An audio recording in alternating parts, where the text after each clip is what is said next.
अस्सलाम वालेकुम। जिन लोगों ने 2024 में हज के लिए रवाना होना है उन तमाम लोगों के लिए बड़ी इंपॉर्टेंट वीडियो है। वीडियो को सुन भी लें और शेयर भी कर लें। मरकज़ी सरकार की जानिब से एक बड़ा फैसला लिया गया है। बिना महरम के एक औरत अपने हज को मुकम्मल कर सकती है। एक औरत की जर्नी को सेव करने के लिए, सिक्योर करने के लिए हिंदुस्तान की सरकार की जानिब से बायलैटरल एग्रीमेंट जो है वो सऊदी हुकूमत के साथ साइन कर दिया गया है। स्मृति ईरानी का ये 2 दिन का विज़िट था जद्दा और मदीना में, जिसमें कि अल मस्जिद अल नबवी, माउंटेन उहुद और मॉस्को कूबा में जो है वो उनका विज़िट रहा है। नाज़रीन किराम, इसमें 3 बड़े पॉइंट्स हैं जो मैं आपको बताने जा रहा हूँ। सबसे पहले ये कि लास्ट ईयर जब तमाम हमारे हाजी साहिबान हज से वापस जम्मू कश्मीर लौट कर आए तो उन लोगों ने काफ़ी ज़्यादा गिले शिकवे किए। कई सारे लोगों का ये कहना था कि उनको रहने के लिए अच्छी फैसिलिटी प्रोवाइड नहीं की गई थी। एक एक कमरे में 9-9, 10-10 हाजी साहिबान को रखा हुआ था। जिस तरीके से भेड़ बकरियों को, ये उनके अल्फाज हैं जो उन्होंने इस्तेमाल किए थे।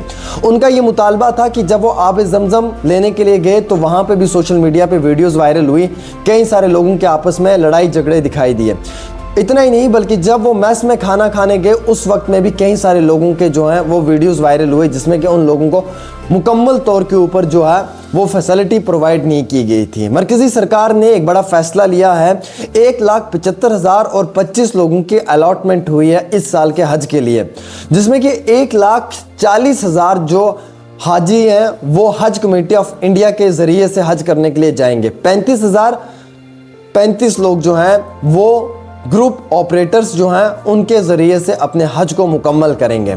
ये जो 2 दिन का विज़िट रहा है स्मृति ईरानी जी का, ये मुल्क सऊदी अरब के कई सारे अलग अलग मुकामात पे रहा है, जिसमें कि वो हिंदुस्तान के इंडियन वॉलंटियर से मिली। उन्होंने उनसे ये बात की कि जो हमारे हाजी साहिबान हज के लिए मुल्क हिंदुस्तान से सऊदी अरब पहुंचेंगे उन्हें प्रॉपर फैसिलिटीज़ मिलनी चाहिए, एक प्रॉपर फैकल्टी होनी चाहिए और वक्ती तौर उन्हें तमाम वो बुनियादी सहूलियात फराहम की जानी चाहिए जिसके लिए वो हकदार हैं। हालांकि इतना ही नहीं, इस विज़िट के दौरान में ये जो बायलैटरल एग्रीमेंट साइन हुआ है दोनों मुल्कों के दरमियान में, इस दौरान में उन्होंने कहा कि जितने भी हाजी साहिबान रहने के लिए आएंगे उनके रहने के लिए भी जो है वो मुकम्मल तरीके से एक बेहतरीन जो है वो जगह होनी चाहिए जहाँ पे उन्हें कोई दिक्कत, परेशानी और समस्या का सामना ना करना पड़े।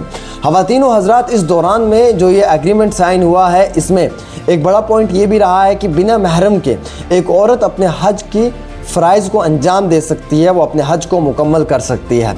उसकी सेफ़ जर्नी और साथ ही साथ सिक्योर जर्नी को करने के लिए जो टूर ऑपरेटर्स हैं या हज कमेटी ऑफ इंडिया है उसकी जानिब से वो बेहतरीन फैसिलिटीज़ वक्ती तौर जो है वो फराहम की जानी चाहिए। ये भी इस बायलैटरल एग्रीमेंट का एक बड़ा हिस्सा रहा है। अब मैं आपको बताना चाहूँगा 1,75,025 हाजी साहिबान के अलॉटमेंट हुई थी इस साल में, जिसमें कि 1,40,025 वो हाजी साहिबान हैं जिनके लिए रिज़र्व किया गया है हज कमेटी ऑफ इंडिया की जानिब से, और 35,005 वो हाजी साहिबान हैं जिन्हें हज ग्रुप ऑपरेटर्स प्रोसीड करेंगे। मिस ईरानी के साथ साथ कई सारे बड़े ऑफिशियल्स भी इस विज़िट में उनके साथ शामिल रहे।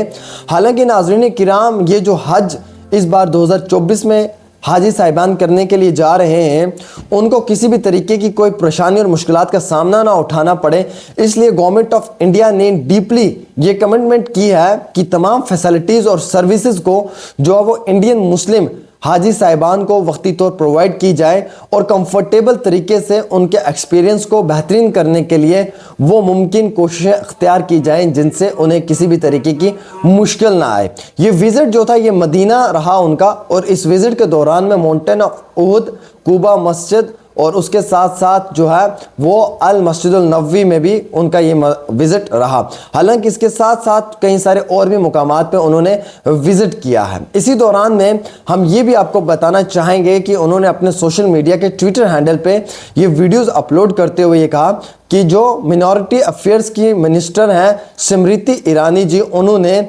मदीना सिटी का विज़िट किया 2 दिन का, और जिसमें कि किंगडम ऑफ सऊदी अरब के ऑफिशियल्स भी उनके हमरा थे जिन्होंने मुकम्मल तौर के ऊपर उन्हें पूरा ये विज़िट करवाया और किसी भी तरीके से कोई मुश्किलात ना आए इस सफ़र के दौरान में उन्होंने इन तमाम चीज़ों को बुनियादी तौर के ऊपर जो है वो कॉन्फिडेंस में भी लिया। हालांकि इस विजिट के दौरान में जो है वो उन्होंने मुकम्मल तौर पे ये भी बता दिया कि किसी भी तरीके से कोई भी मुश्किलात नहीं आनी चाहिए किसी भी आम शहरी को, इसीलिए उन्होंने जो है वो ये विजिट किया। और इस विजिट के दौरान में जो है वो उनके साथ वी मुरलीधरन जी भी शामिल थे, जो minister of state for external affairs में इनका एक बहुत बड़ा इस वक्त पार्लियामेंट्री लेवल के अफेयर्स में भी एक रोल रहता है।